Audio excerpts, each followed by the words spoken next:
जब जब इस धरती पर पाप असहनीय हो जाता है, तब तब देवी देवता के अवतार के रूप में कोई महाशक्ति इस धरती पर अवतार लेकर उस पाप का नाश करती है। शक्ति से सृजन होता है और शक्ति से ही विध्वंस। शक्ति के बल पर ही हम संसार में विद्यमान हैं। शक्ति ही ब्रह्मांड की ऊर्जा है। सनातन धर्म एवं संस्कृति के संवाहक, वेदों, पुराणों, शास्त्रों एवं उपनिषदों के ज्ञाता, गीता, गंगा एवं गायत्री के संरक्षक, मां महादुर्गा के परम साधक, परम ज्ञानी, महान चिंतक, दार्शनिक एवं वैज्ञानिक, सुप्रसिद्ध ज्योतिषाचार्य, हस्तरेखा, अंक शास्त्र एवं वास्तु विशेषज्ञ आचार्य स्वामी सुशील जी वर्षों वर्ष के गहन अध्ययनों एवं शोधों के उपरांत आपके लिए लेकर आए हैं। जय मां कामाख्या। आपका बहुत बहुत स्वागत है कामाख्या धाम में। मिथुन राशि फरवरी मास सन 2023 कैसा रहेगा, आइए जानते हैं। एक न डालेंगे मुख्य त्योहारों पर भी और उन तिथियों को भी जानेंगे जिन तिथियों को हमको कार्य नहीं करना चाहिए, क्योंकि उन तिथियों में निश्चितता मानसिक तनाव या बनते बनते कार्य बिगड़ जाना ऐसा निश्चित होगा ही, क्योंकि वह तिथियां ही अशुभ है। और उस महा उपाय को भी जानेंगे जिसके करके आप इस माह को शुभता में परिवर्तित कर सकते हैं, अर्थात जो अशुभ ग्रह हैं उनको शुभता में परिवर्तित किया जा सकता है। और अगर किसी भी समस्या से ग्रसित हैं, विशेषतः अदृश्य बाधाओं से ग्रसित हैं, तो ध्यान रखिएगा बहुत शुभ समय आ रहा है, और वह भी गुप्त नवरात्र का। यह कब है, कैसे है और इसके लिए हम क्या कर सकते हैं, गुप्त से आप स्वयं ही दिमाग में एक मन मस्तिष्क में एक इमेज बैठ जाती है कि गुप्त निश्चित है। अगर गुप्त नवरात्र में गुप्त विधि से, गुप्त तरीके से, गुप्त मंत्र के द्वारा अगर हम कोई कार्य करेंगे तो निश्चितता पूर्ण होगा। लेकिन ध्यान रखिएगा इसमें गोपनीयता अवश्य है। आइए प्रारंभ करते हैं पहले और फिर जानते हैं उन महा उपायों को भी, उन तिथियों को भी, जिसको करके निश्चित इस माह को आप मंगलमय और चमत्कारिक बना सकते हैं। तो आइए प्रारंभ करते हैं। मिथुन राशि और जो शुभ ग्रह हैं उनके बारे में जानेंगे, लेकिन आइए पहले जानते हैं कि मुख्य त्योहार इस माह के कौन कौन से हैं। 1 तारीख को जया एकादशी है, 5 तारीख को माघ माघी पूर्णिमा है, रविदास जी की जयंती है, 9 तारीख को गणेश चतुर्थी है, 16 तारीख को विजया एकादशी है, 18 तारीख को महाशिवरात्रि है और 20 तारीख को सोमावती अमावस्या है। वह 27 तारीख को होलाष्टक प्रारंभ होने जा रहे हैं। अब बात करते हैं अगर ग्रहों की, तो बुध देव मकर राशि में 7 फरवरी को प्रवेश करेंगे। वह बुध देव कुंभ राशि में 27 फरवरी को प्रवेश करेंगे। सूर्य देव कुंभ राशि में 13 फरवरी को, वह शुक्र देव मीन राशि में 15 फरवरी को प्रवेश कर जाएंगे। वह बृहस्पति देव जी के साथ दशम भाव पर विराजित हो जाएंगे, जो कि पंचमेश के और द्वादशेश के स्वामी हैं।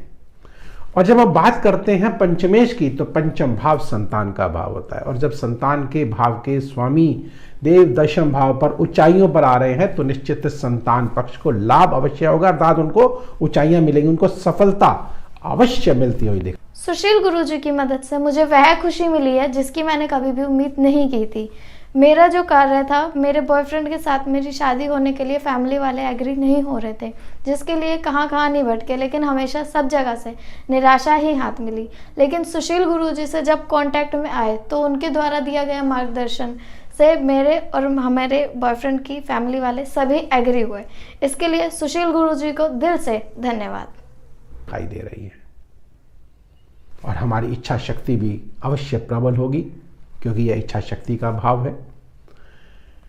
आगे बढ़ते हैं तो जानते हैं कि शनि देव भाग्य स्थान पर विराजित है, स्वयं की राशि में है, और क्या करेंगे, भाग्य में वृद्धि करेंगे। छोटी छोटी यात्राएं आपकी होंगी और दीर्घगामी यात्राएं, अर्थात जो लंबे समय से आप लंबी दूरी की यात्राएं भी आप कर सकते हैं, अर्थात विदेश जाने का योग भी प्रबल बना हुआ है। पिछले दिनों जो कोई अड़चन अगर होगी तो निश्चितता इस माह वह अड़चन दूर होती हुई दिखाई दे रही है और भाग्य में वृद्धि अवश्य होगी। और बात करते हैं अगर धन धान्य की, तो वह भी अचानक आपको मिलने के संकेत दिखाई दे रही है। क्यों? क्योंकि राहु देव एकादश भाव में बैठे। एकादश भाव आय का भाव होता है। जो जातक शेयर बाजार से जुड़े उनके लिए तो यह बहुत सोने में सुहागा कहते हैं ना, वह स्थिति बनी हुई है। लेकिन ध्यान रखिएगा कि आपकी अपनी मूल कुंडलियों में राहु और चंद्रमा की स्थिति उचित होनी चाहिए, तभी ये संभव है और पॉसिबल है। और निश्चित आप बहुत बड़े धन के स्वामी बन सकते हैं। अचानक धन आपको कहीं से भी, जो कि आपने कभी सोचा भी ना होगा, ऐसा आपको मिल सकता है। आइए बात करते हैं बृहस्पति देव की। बृहस्पति देव दशम भाव पर विराजित हैं, जो कि सप्तमेश के और दशम भाव के स्वामी हैं और दशम भाव पर विराजित है। दशम भाव जो कि सफलता का भाव है, ऊंचाइयों का भाव है, प्रोसेस का भाव है। निश्चित आपको सफलता अवश्य मिलेगी, योजनाएं आपकी कामयाब होंगी। और सप्तमेश का भाव है, तो सप्तम भाव जो है वह विवाह का भाव होता है। अगर कहीं कोई विवाह में अड़चन अगर आ रही थी तो वह अब नहीं आएगी, अर्थात विवाह कार्य आपके संपन्न होने प्रारंभ हो जाएंगे।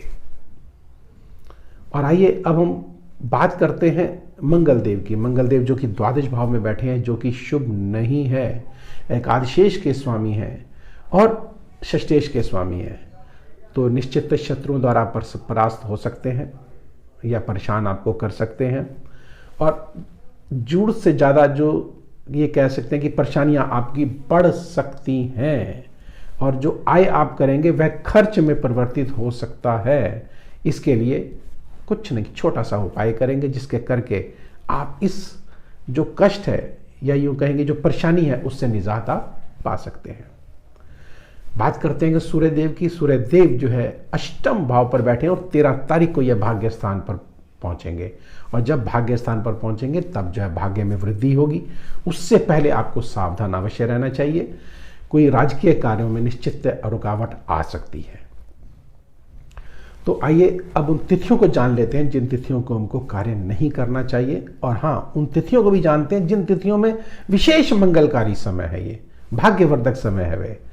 वह कौन सी तिथियां हैं? 19 और 20 तारीख, 21 और 22 तारीख।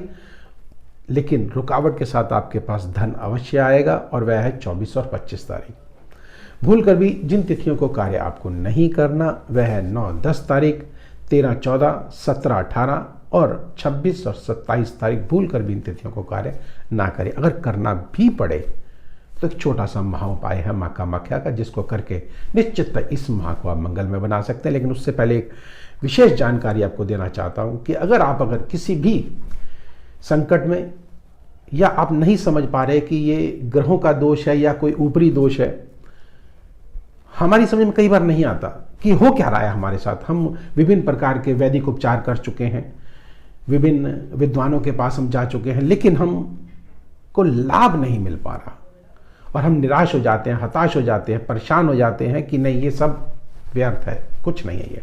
लेकिन ध्यान रखें, इसका अर्थ है ये कि हमें अपनी डोर को जो है वो कहीं और छोड़ना पड़ेगा, अर्थात माँ कामाख्या के पास, जो कि सबकी अधिष्ठात्री देवी है। जब हम परेशान हो जाते हैं तो माँ कामाख्या की शरण में जाते हैं तो निश्चित हम सफल अवश्य होते हैं। जब कोई विद्वान, तांत्रिक, अघोरी या और भी साधक जो है वे निराश हो जाते हैं तो वह माँ कामाख्या की शरण में आते हैं और वह सिद्धियां प्राप्त कर पुनः अपने आप को जागृत करते हैं और आपको लाभ पहुंचाते हैं। तो आपको भी अगर वह लाभ चाहिए तो आप माँ कामाख्या की शरण में आइए, निश्चित आपको लाभ अवश्य होगा। और बहुत उत्तम समय यह आ रहा है गुप्त नवरात्र का। इसमें आप महाचंडी पाठ करा करके उन अदृश्य बाधाओं से मुक्ति अवश्य पा सकते हैं या ग्रहों की जो पीड़ा है उससे भी मुक्ति पा सकते हैं। यह सुविधा हमारे आश्रम में उपलब्ध है, कामाख्या धाम में, जो कि नैनीताल में स्थित है। आप ऑफलाइन या ऑनलाइन दोनों सुविधा उपलब्ध है। आकर भी आप जाप करा सकते हैं और ऑनलाइन भी, अर्थात वीडियो कॉल के माध्यम से आप अपनी पूजा को, अपने पाठ को देख सकते हैं, यज्ञ को देख सकते हैं और अपनी आहुति उस समय डाल करके पुण्य के भागी बन सकते हैं।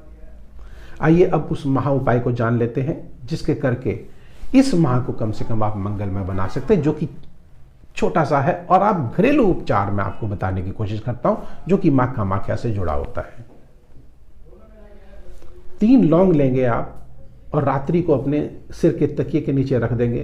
प्रातःकाल सिर के ऊपर से 7 बार घुमा करके और एक ही बात बोलेंगे, हे मां कामाख्या मेरे पापों को क्षमा करें। वह उसको जो है अग्नि में जला देंगे और प्रार्थना करेंगे। और एक मंत्र है, अगर उस मंत्र का अगर आप जाप करेंगे तो निश्चित आपकी मनोकामनाएं अवश्य पूर्ण होंगी और इस माह को आप मंगलमय और चमत्कारिक बना सकते हैं। वह मंत्र क्या है? ओम कामाख्याय वरदे देवी नील पर्वत वासिने त्वं देवी जगत माता योनि मुद्रे नमस्तुते। इस महामंत्र के साथ मैं वीडियो को अब अंतिम रूप देता हूं और अगर आपकी कोई अगर जानकारी लेना चाहते हैं किसी प्रकार की भी, तो नंबर स्क्रीन पर चल रहे हैं, व्यक्तिगत रूप से भी आप हमसे संपर्क कर सकते हैं। मां कामाख्या की यह महिमा है, इसका जो मैंने आपको बताया है उसका आप लाभ उठाएं और पुण्य के भागी बने। जय मां कामाख्या।